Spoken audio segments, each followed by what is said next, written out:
What stars have died that you didn't know about? When famous figures such as talk show veteran Regis Philbin or superstar vocalist Whitney Houston passed, their deaths were met with massive tributes and worldwide headlines. Sometimes, however, the passing of a celebrity can fly under the radar of fans, who may not even realize the stars they've enjoyed watching for years are no longer living. While the work these celebs have done in film and television lives on those who admired, the deceased are often saddened when they realize that these celebrities have died. It's doubly upsetting when these beloved celebrities aren't afforded the kind of fanfare that they deserved, with news of their deaths quietly receding into the endlessly churning news cycle.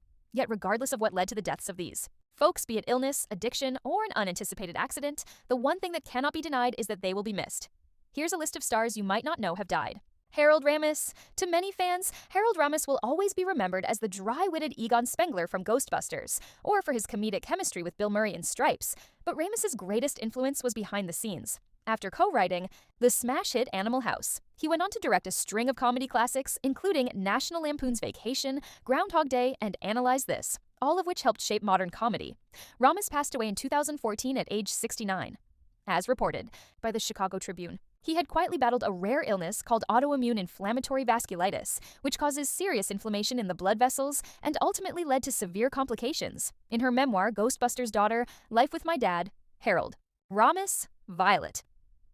Ramis Steele shared a moving story about the reconciliation between her father and Bill Murray after years of estrangement. One morning, Murray arrived unannounced, with a police escort and a dozen donuts. Although Ramis could barely speak, the two spent time together, shared a few laughs, and found peace before it was too late.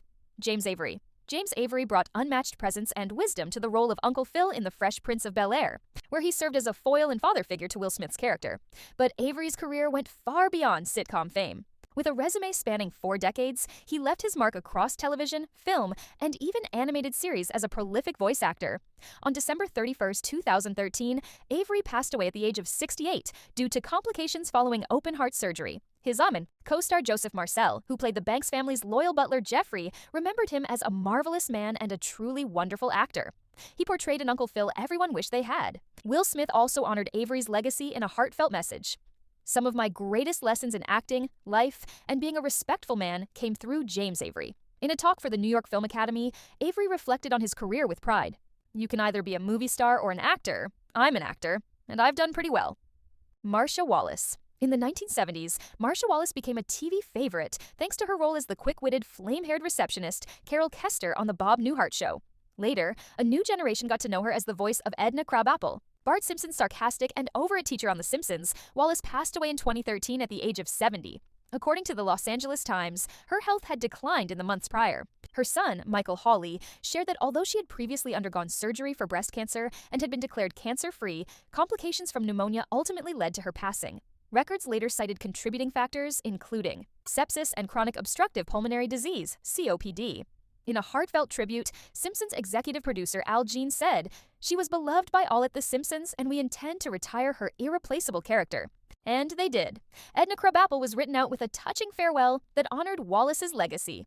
Heather O'Rourke. Audiences were captivated by Heather O'Rourke's haunting performance in Poltergeist, where her platinum blonde innocence contrasted with the film's eerie horrors. She returned for the sequels, becoming a defining face of 1980s horror cinema. In 1988, tragedy struck. At just 12 years old, O'Rourke passed away unexpectedly during emergency surgery to correct a previously undiagnosed intestinal issue. Doctors cited septic shock from intestinal stenosis as the cause, and her sudden passing stunned everyone who knew her.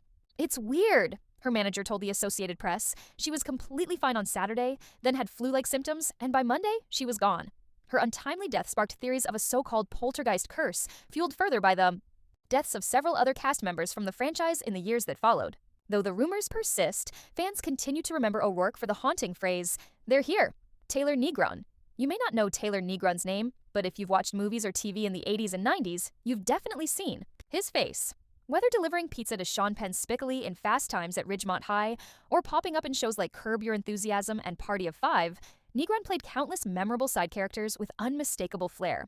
In 2015, Negron passed away at age 57 after a battle with cancer. A year before his death, he reflected on his eclectic career in an interview with KCET. "I became the alternative everyman in movies. I was that guy." One of his most standout roles came in The Last Boy Scout, where he played a charismatic villain, opposite Bruce Willis. Negron once joked that he thought the casting was a mistake. "I assumed I was going to play the first Goomba to the left."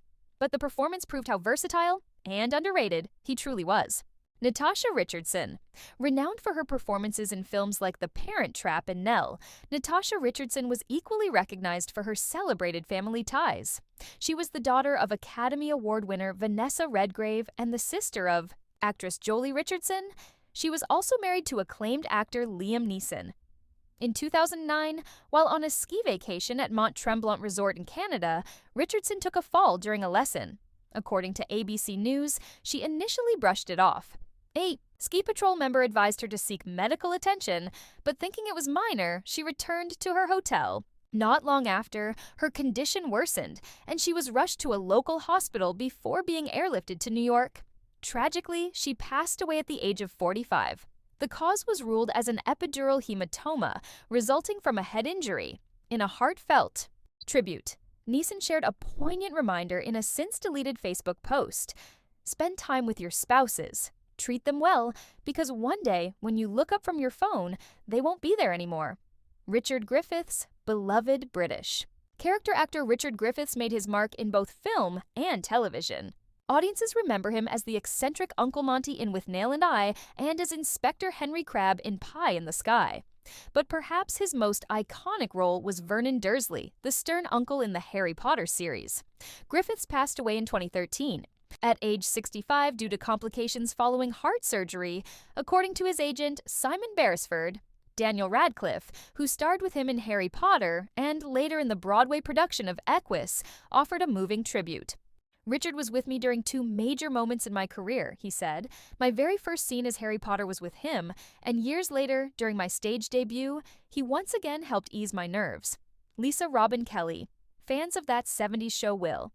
Remember Lisa Robin Kelly as Laurie Foreman, the witty and sharp-tongued older sister of Eric Foreman. Viewers were surprised when her character suddenly disappeared from the show in 2001. Although she briefly returned, the role was later recast with a different actress. Kelly re-emerged in headlines in 2010 following a DUI arrest. In a 2012 interview with ABC News, she shared that personal struggles, including the emotional toll of a miscarriage, led her to leave the show and contributed to unhealthy coping habits. In 2013, Kelly sought help at a rehabilitation facility. Sadly, she passed away there in her sleep at just 43. According to the New York Times, her death was ruled an accidental overdose. If you or someone you know is dealing with addiction, support is available. Visit the Substance Abuse and Mental Health Services Administration, SAMHSA, website or call the National Helpline at 1-800-662-HELP, 4357. Please don't forget to subscribe so you don't miss the part 2. We'll be back soon.